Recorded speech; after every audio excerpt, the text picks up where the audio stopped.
আসসালামু আলাইকুম ওয়া রাহমাতুল্লাহি ওয়া বারাকাতুহু। সবাই কেমন আছেন? আলহামদুলিল্লাহ, আমি আপনাদের দোয়ায় ভালো আছি। আজ আমরা শিখব সূরাতুল ইনশিকাক।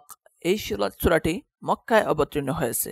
অবশ্যই এখনো যারা রায়হান ভয়েস অফ কোরআন এই চ্যানেলটি সাবস্ক্রাইব করেন নাই, অবশ্যই করবেন এবং সাথে থাকবেন।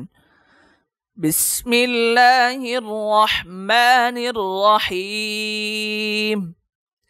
ইযাস সামাউ ইনশাক্কাত وأذنت لربها وحقت وإذا الأرض مدت وألقت ما فيها وتخلت وأذنت لربها وحقت يا أيها الإنسان إنك كادح إلى ربك كدحا فملاقيه فأما من أوتي كتابه بيمينه فسوف يحاسب حسابا يسيرا وينقلب إلى أهله مسرورا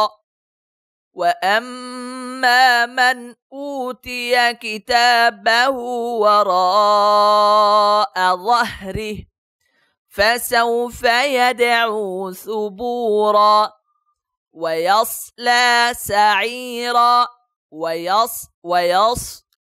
صادر উচ্চারণটা চড়ুই পাখির আওয়াজের মতো হবে। সাদ সিন এই দুইটার মধ্যে পার্থক্য আপনারা একটু খেয়াল রাখবেন। ওয়ায়াস আর সাই ويصلى سعيرا إنه كان في أهله مسرورا إنه ظن أن لن يحور بلى إن ربه كان به بصيرا। আমি অন্য একটা ভিডিও আপনাদেরকে বলেছি এই জায়গায় মুআনাকা রয়েছে। মুআনাকা দেখতেই পারতেছেন, ইয়াহুরার পর আয়াত শেষ হওয়ার পর তিনটা ফুটা রয়েছে আয়াতের উপরে, বালার পরও তিনটা ফুটা রয়েছে একটি জিম চিহ্নের উপরে। এটাকে মুআনাকা বলে। এটা এক জায়গায় থামলে অপর জায়গায় থামা যাবে না। যেমন আল্লাহ ইয়াহুরা বালা বলে থামলেন, তারপর ইন্না রাব্বাহু কানা বিহি বাসিরা, অথবা ইন্নাহু যান্না আল্লা ইয়াহুর বালা ইন্না রাব্বাহু কানা বিহি বাসিরা। অবশ্যই খেয়াল রাখবেন এটা।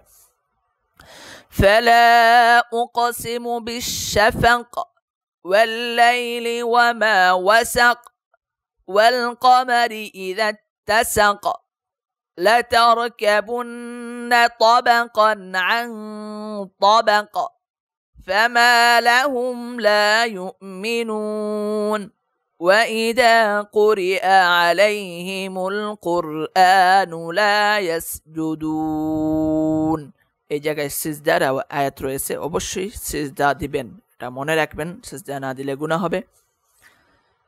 বালিল্লাযীনা কাফারু ইউকাযযিবুন ওয়াল্লাহু আ'লামু বিমা يوعون فبشرهم بعذاب أليم إلا الذين آمنوا وعملوا الصالحات لهم أجر غير ممنون।